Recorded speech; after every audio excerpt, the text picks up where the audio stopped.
Morning, friends. I'm Robert Scott, author of the soon to be released book, Developing Gravitas and Boosting Your Executive Presence. And today we will talk about disaster planning, a strategic approach. And I have an absolute treat for you, a very special person.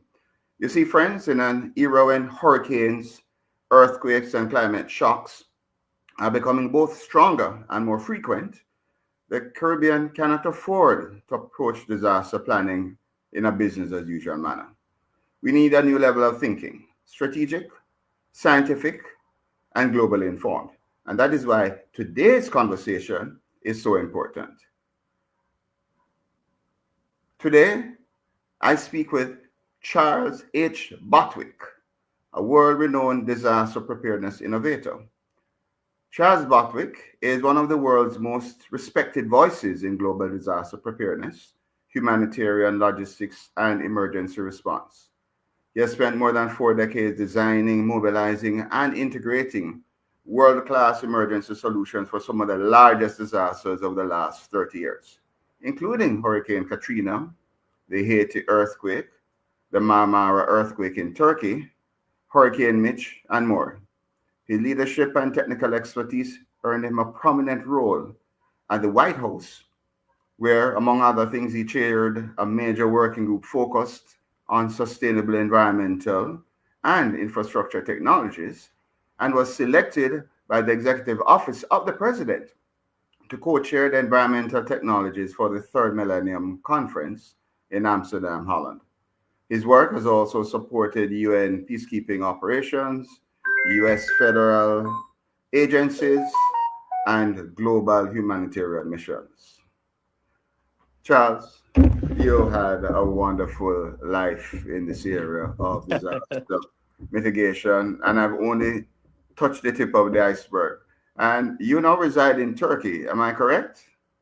Yes, right now I'm in Istanbul, Turkey, one of the most amazing cities in the world, and also extremely vulnerable to earthquakes. Turkey is a very seismic country, and I first came here 25 years ago when they had a major earthquake, 1999, 2000. And currently working with a pilot program here to look at exactly what we're talking about. How can municipalities and people better be prepared for what might come in 5 minutes, or it might come next month or next year? So there's some really key points to bring out that would be themes in all our discussion. Oh, fantastic. Charles, when we spoke the other night, I got the length and breadth of your experience, and it's fantastic. And therefore, I said, we need to have this conversation. And it's not even just about Hurricane Melissa, but it's strategically what can we do? How do we rebuild in a way that makes us stronger the next time around? Because, as I say, it's not if we're going to have another earthquake, it's when. And the question is how strong. So I have a Right. few points I really would love for you to share with me. Now, Jamaica and much of the Caribbean still operates in a largely reactive disaster management mode. What do you think are some of the key policy or structural shifts that are needed to make prevention and preparedness the dominant culture rather than just being responsive? Right. Well, I think there's some key concepts to keep in mind throughout this conversation. And one of them is my favorite mantra, which I use in classes, which I teach: everything is everywhere connected. And in that regard, we live in a very interdependent world. A good friend of mine calls every day Interdependence Day. What a interesting expression, right? So we're very interdependent. But I would say that there's some really key points in preparedness, and I'll expand on it. But it's starting with actually individual responsibility. Okay, we have to be able to take care of ourselves as individuals and have a mentality to be prepared. We can't count on, if we're affected, that authorities will be able to get to us very quickly, even if they're very well organized. So part of it, I would say, one key theme to make a bullet point is individual responsibility and collective responsibility. What does that mean? That means that there's certain steps that an individual can take so that if something happens, they're ready and they can manage by themselves as much as possible until, if you will, the cavalry arrives, till the help arrives. Okay. Part of that is a mentality. Okay, that you anticipate. Anticipation is really important. So they're little things. I like to always show this. I'm in Istanbul, Turkey. I never go anywhere without this in my pocket. It's a Uh, whistle. a All whistle. right. It's very inexpensive, can save your life. I told my best friend in Turkey, keep this with you at all times. And by the way, maybe have an old bicycle where you work and where you live, because likely if things come tumbling down, you're not going to be getting around by taxi cab. Okay. So there are other things in terms of uh, this responsibility has to be collective, and it goes up various phases through the community. Local municipalities and local towns and villages have to have a mentality. How can they be prepared to take care of the people in their local area? Okay.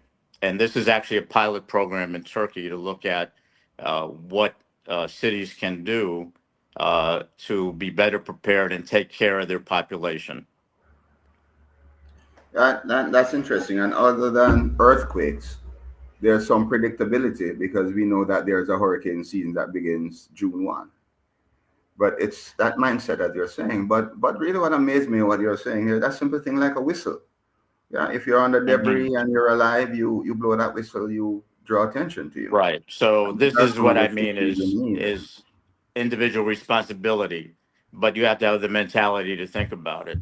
Now, uh, the other thing that other concepts that are really important for preparation, let's say at different levels, municipalities, towns, villages, is that there needs to be uh, communication is key when something happens, no matter what. I'll use the term event. Okay. It could be hurricane, it could be climate related, it could be conflict related, whatever is disruptive. You have to have a way to communicate with all those individuals that would serve affected population, whether it's police, fire, rescue, uh, all hands on deck. How do you communicate? This has been a problem historically in 9/11. The police and fire departments were on different frequencies. They couldn't communicate together. And then you have to have ability to have off-grid communications so you can coordinate. This is something we're working on in Turkey right now, which is is how those that have the responsibility to take care of others, they have to first be able to communicate amongst themselves and with the people that are victims. You know, Charles, that was one of the first challenges we faced because when the power goes, then pretty soon internet goes. So thankfully, we've been importing quite a bit of the Starlink and Starlink Mini. We've been talking to the people from the CB radios, the ham radios associations, and I don't know how much persons can actually afford the satellite phones. But there is that question that how do you get to persons in various areas, especially when the power goes out? So we're gonna certainly have to drill down on that. But I like the approach you're talking about where you look at the individual level and for want of a better word, at the firm level or the national level. So let me drill down a little further into that now. How we can integrate science and decision making. Now, how can emerging scientific models such as climate change analytics, geospatial mapping, and predictive modeling be better integrated into national and regional disaster management frameworks? Okay, so it's a good question. In other words, we live in a world that has a lot of data, okay, and a lot of information, but there's different types of preparation where the this is gets back to the ability to communicate with the population. I just talked about an idea in Turkey. Why not use all of the mosques which have muezzin with the call to prayer? Why not? They're in every community. Why not use those to communicate to people in neighborhoods and villages? So part of it is that yes, there's very advanced technology for. We've just been discussing this here in Turkey, how we can drop in a module literally by helicopter or transported, that will set up a completely independent, self-powered cellular network in a local area when the whole grid is down. So we're Mm. going to assume that for planning, the grid is down. So the responders have to have an ability for all their equipment to be able to operate off grid, especially communications. That's pretty useful here because you know they say Jamaica has more churches per square mile than anywhere else in the world. And since that being said, we've had a number of new churches also. So that's very useful. And I know at certain levels we're talking about how can we have like a solar panel connected to some batteries that will give power because you need the power to drive your communication equipment. So the thought process is very useful, and I like the idea of the because every community here also has church or churches. So Mhm. that could be a critical point. So thank you for that contribution. Now, the fact is that CARICOM, you know, the trade bloc that we have in the region, hasn't really worked as well as it could for trade. It's been done fairly well in sports. But let's talk a little bit about regional coordination and shared Mhm. resources. Now, Okay, that. disasters in the Mhm. Caribbean do not respect borders. Obviously, no. What are the biggest gaps you see in regional cooperation, and what mechanics could make CARICOM disaster risk management more unified and resource efficient? Okay, I'm going to bring up that big buzzword resiliency. And part of resiliency is the ability to be coordinated Mm. into a large network. And particularly in the Caribbean basin, you have island communities which have different challenges than a large landmass. So you want to be able to have the ability for coordination between players in the region. And I'll tell you why this is particularly important and in preparation and planning, as just happened in Jamaica, as happened in so many cases. The magnitude of the event and damage goes over a much bigger geographical area than anybody expected. Perfect example was Hugo in the U.S. Virgin Islands. Their plan, they had a plan, and it was to rely on supply chain from Puerto Rico. Well, what happened? Puerto Rico got hit as hard as the U.S. Virgin Islands and was in no position to help the Virgin Islands. So the whole supply chain had to be reset from another area. Another case was in hurricanes in North Carolina in the United States. Uh, the local community said, "Well, if we get flooded or we have a hurricane and our hospitals are unavailable in our community, well, we'll go to the hospitals in the community that's about 25 miles down the road or 50 miles down the road." Well, the storm was so big it impacted an area of a radius of almost 250 miles. Wow. So their planning was shot. Okay. So part of it is when you talk about regional cooperation and resilience, everybody has to have a cooperative spirit towards understanding that they're going to need their neighbors big time and more than they realize. Okay, and that's a powerful point. Now, you know, I think we recognize that the cost of recovery, which is stated at maybe $8 billion, the cost of recovery is often far greater than the cost of prevention. Nonetheless, what innovative financial models, such as resilient bonds or catastrophe insurance pools, can the Caribbean adopt to fund proactive disaster mitigation? Okay, it's an excellent question. And of course, there are a lot of high level, say, multilateral institutions like the World Bank and so on, Inter American Development Bank, that when I first came to Turkey, there was a big fund for the Marmara earthquake recovery. Okay, now, but that's something different. There also has to be the NGO community, which is excellent at when something happens, they respond. Okay, they ship in water, they ship in food, they ship in medical supplies.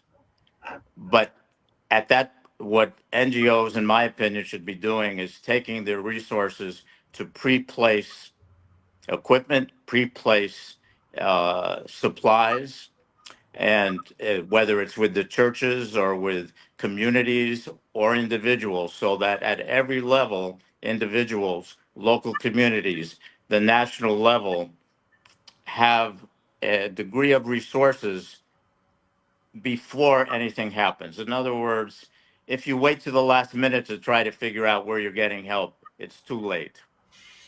I see what you're saying. So, in other words, if we have a bank of 40-foot containers and we place them strategic in locations in every parish, for example, yes, then what it means is that perhaps then the responders could easily have resources right there and then that they could use. Yes, and we there's enough experience in the world with different disaster scenarios to anticipate what's needed. Another part of anticipation and preparation is, and I learned this in Turkey in particular, you need to make sure that your hospitals are resilient and can survive. The hospitals are one of the key functions that have to exist in a disaster scenario. Okay. Buildings can come down, the roads can be blocked, water can be leaking, but you want to have your hospitals to be able to function. So, are you A saying perfect ex- then that we should have our hospitals built to withstand Cat 5 hurricanes, since that now is what seemingly becoming in vogue? Well, if possible, but also that includes surge medical capacity. In other words, mobile hospital equipment. Well, perfect example is also 9/11. Uh, People that fled the immediate area, which now is referred to as Ground Zero, the subway was functioning under the river over to New Jersey. People fled and they overwhelmed the Hoboken, New Jersey hospital. It was the closest functional hospital. I know the people that ran that hospital, they had to put in the parking lots, mobile hospitals to accommodate the surge. Okay, so hospitals and planners have to plan for a surge. It's not just you have 120 beds. You're going to need additional capacity, and that's mobile and can be stockpiled and then set up in the moment. And that's low tech, and it's just based on availability and strategic positioning. I get that. But let me pick your brain a little bit on this. So we talk about technology and the early warning signs. Now, Mm. what technologies currently exist globally that Jamaica and the region that have not yet leveraged in early warning monitoring and rapid response? And how you think we can close that technology gap? Well, one of the comments would be is that technology is changing all the time. It's getting more advanced. And the key is that the technology has to be applicable. For example, in Jamaica, besides the touristic coastal areas, you have a big area in the center of the island that's more remote, more mountainous, and more difficult to maintain communications. So part of I started out by saying the ability to communicate off grid, not only to the responders but to affected communities. How can you get information to people, even if you have the most advanced early warning? Okay, if you don't get the information to people, it doesn't do any good. And it's actually the same concept with supplies and logistics, whether it's food, medicine, et cetera, is that if you cannot get supplies and communication to the people that need it, it doesn't exist. Okay, which is to say that the biggest challenge in most disaster situation is the logistics. I'll say it again. Logistics is everything because you can have stockpiles, you can have warehouses, you can have 40-foot containers, you can have ships off the coast with supplies. If you can't get it to the village where people are suffering, it doesn't exist to them. So you have to figure out how you can manage those logistics. So part of that is your question was about early warning and communication. We're tying together linear questions into a global awareness of how important you're recognizing by the question how important communication is. Okay, there are, and I know here in Turkey and other places, there's development of sophisticated early warning, even for earthquakes, which is much more difficult than a hurricane. You know, hurricane, you begin to predict its path. An earthquake, instead of maybe a day or two or so many hours, an earthquake you might have X seconds, but those seconds can be very valuable. Understood. Understood. Now, the private sector response has been overwhelming. Companies are loading trucks, going down, helping. Staff is assembling themselves, getting down and help. Now, governments often lead the conversation, but the communities and the private sector bear the brunt of the impact, unfortunately. And we can think about the 25th of this month, there are going to be hundreds or thousands of people who will not get a salary because maybe their employers, their company just no longer exists. Now, how can we institutionalize community participation and corporate resilience planning into this whole national framework of which you speak? It's an excellent question, and I've seen this take place in Florida, which is very vulnerable to hurricanes over many decades, which is that the business community is very part of pre-planning. For example, at different levels, you have big chain stores, okay, that have big supplies and have big supply chains, and they move trucks of goods every day in large quantities. We know who they are, okay? Mhm. Okay, that corporate community, that business community, or it could be the corner market, okay? How can they be resilient and how can they be part of a plan so that the corporate and business community and businesses can help with supplies, but also the fact that their employees may be affected, may be victims. So each organization, whether they have 3 employees or 5,000, should have their own plans how they're going to take care of their employees because then it becomes a ripple effect that there are all these responsible parties that are able to respond and be helpful to people in need. One example I'll give is from Katrina in Lake Charles, Louisiana. A refinery was completely devastated. They had 400 employees. They needed to get them back so they could rebuild the refinery, clean it up, rebuild it. The only problem was all the employees, all of them, lost their homes. Okay. So I was contacted to mobilize immediate, like 24, 48 hours, mobile kitchens, mobile shelters, because they needed their employees in order to recover. So individual companies, by planning and determining how they can take care of their own employees, they take a burden off of the other responders at the local and national level. Indeed. And we see a lot of adaptive behaviors being taking place here. And there's one hotel that I know, they're feeding 500 people a day. And while they're trying to do repairs to the hotel, they're also providing accommodation for their staff. Now, this wasn't really part of a plan, but this is how they responded given the need. Now, moving to another question, one of the situations you'll see in Caribbean countries, particularly those with high poverty levels, and I know this is also the case in South America, is a large level of informal homes. I mean, and these informal homes are on the river banks and near gullies, so they're extremely vulnerable.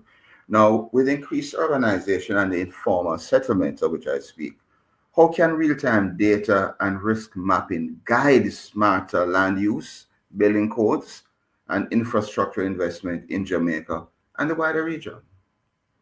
Well, that's a worldwide problem, not an easy one, but it's manageable. Again, as we talked from the very beginning, is that at the very local level, no matter what the conditions are, that you have people in living conditions all along a riverbank, or it could be Calcutta, India, or wherever in the world, which is to mention that there's a big difference between urban density response and more rural response. Okay, and while I'm talking about it, there's also a big difference which is applicable in Jamaica, is what climate is the zone in? Is it tropical, wet and hot, or are people vulnerable to hypothermia and freezing? Okay, so your question is about how do you deal with, say, remote and populations that exist all over the world. It becomes what we said from the beginning. You have to deal at the closest local level with it, whatever way, whether it's a village chieftain, a local church, a mosque, local businesses. It doesn't matter, but there has to be a mindset, a mentality to anticipate that something could happen and to do whatever small things you can do to mitigate the damage, to be more resilient. Okay, and I totally align with you. Now, in my company, when we bring about a change, it's very important that we train the staff. Even if it's something very minor, we do training for the staff so that they are aware. Now, in a situation like this, the training and institutional capacity of the country is critical. Now, to truly modernize disaster mitigation, we need expertise at every level. What kind of institutional strengthening or capacity building initiatives should Caribbean governments prioritize to sustain these efforts? Well, again, I think it starts at the grassroots level with workshops, and whether they're, again, decentralized in local communities or in bigger communities. You see a lot of these around the world, but in my opinion, the way to have the biggest impact, again, is to be able to get down to the local level. There's an old expression, uh, think globally, act locally. Okay. And the more local you can manage training, awareness, mentality, the more resilient affected populations can be. Gotcha, gotcha. Now, Charles, one of our recently deceased corporate giants was known for a particular saying. He said, "What you can't measure, you can't manage." So let's talk a Mm. little bit about measuring resilience. Now, how do we move beyond anecdotal measurements of resilience to concrete data-driven indicators that show whether Jamaica and its neighbors are truly becoming less vulnerable over time? Well, that is a tough question, and I would say that part of the answer would be is that humans, we are by nature resilient.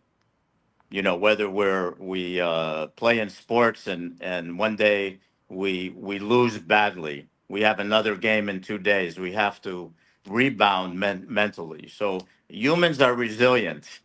Okay, so part of it is that we look at the whole mentality to create an environment where there's an awareness, as I've said throughout the conversation.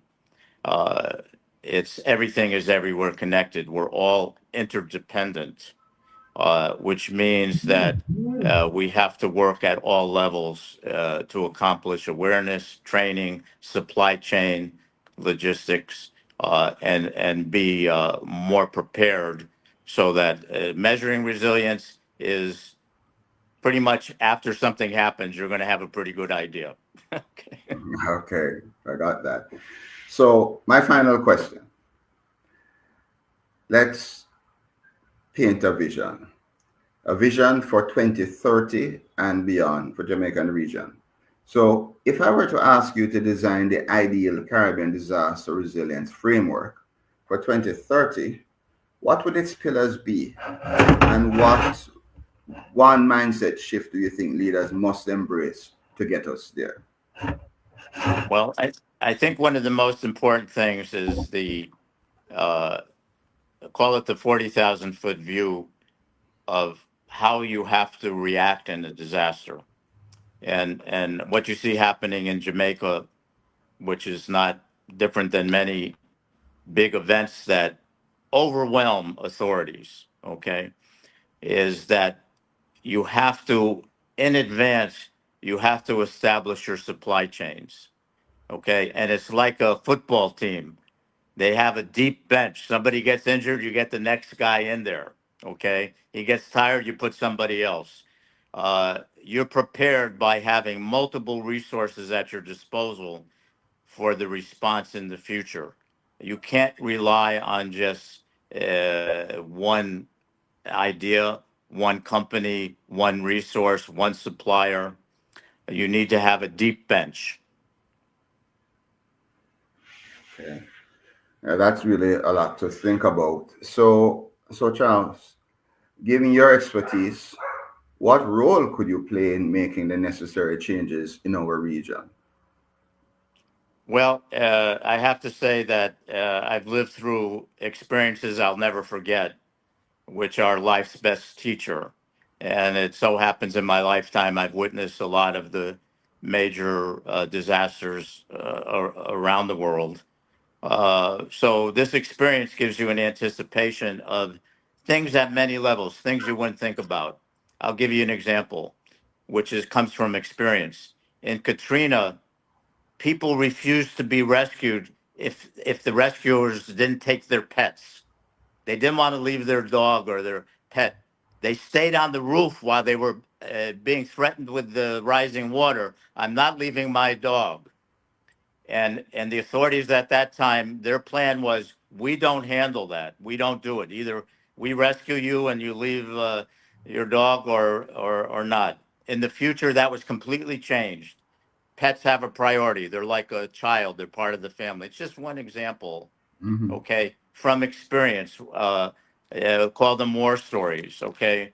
I'll say one other thing, that there's always, no matter how much experience you have, there's always unanticipated things that happen. Okay, so you have to be flexible. And what I would hope to do in any case is to bring uh, not only the experience, but it's the human resources, the people that I've worked with that are so reliable. Because when things really get tough, you want people that know how to respond in a crisis. Okay, they know how to pick things up and move and get things done. So part of that is my approach is also, I'm only one person, but is to have a team of very experienced people that when they come to a disaster, to use a American slang, it's not their first rodeo. Ah, yes, yes. So, Charles, when we spoke the other night, you told us about a number of kits that you knew or you've been involved with. We talk about the Sentry, we talk about cholera. Mm. Are these kits widely available? How could they get them? And even more importantly, how can we get to you? Let us say we need your assistance. How do we get to you? Well, I'm here and available. It's what I do. It's what I'm doing in Turkey and globally. But I'm also a chemist and a water treatment specialist from my education. And Hmm. I realized in the Haitian earthquake, there was a big outbreak of cholera because the water became contaminated. It spread like wildfire. The problem was is that the relief agencies were sending in rehydration salts like the size of a tea bag. The only problem is when you mix it with water, you're compounding the problem. So I That's right. designed a kit. I happen to have it here. It's a cholera kit. I call it an individual personal aid kit, and it's very simple. It has water purification tablets. It has electrolytes. It has tablets to make disinfectant and soap. So this concept is, in other words, the logistics. You're packaging what's needed to solve the problem. It's the same thing whether it's communications equipment, medical equipment. It's how you arrange equipment to be able to mobilize it because the response community can only do so much. And if you keep saying distribute this, distribute that, you have to make it easy for them to respond. Again, hitting the key theme of logistics. Yeah, I agree. I agree. That looks like about what, $10 or something like that. I'm sorry. The kit you showed. I just got a brief look at it, but I think it's something inexpensive, isn't it? It's very inexpensive. They're in about $6 U.S. dollars to save somebody's life. Oh, Plus or minus. So part of this is that it's using global supply chain from decades of experience, knowing where to go, for example, for the largest producer of water purification tablets in the world, knowing where to go for, say, high-tech drones to be able to fly over debris and detect cell phone signals. That's available technology. So one of the terms I like to say about myself and my colleagues and my team is we're tech scouts. We're constantly looking out for new tech that can help in response and resilience. But at the same time, I would say we don't want to be so caught up in the idea of tech solving everything. It's back at the community level. The simple things like carrying the whistle if you live in a seismic zone, these kind of things, mentality. I get you, Charles. Could you share your email address with us? I'm sure there are persons who want to reach out to Oh, you. well, sure, I'm happy to do that. It's very simple. Give my personal one. It's my full name, Charles Botwick, Botwick at Gmail. Simple, Charles Botwick at gmail.com. Charles Botwick, it's been an absolute pleasure speaking with you this morning about an unpleasant topic.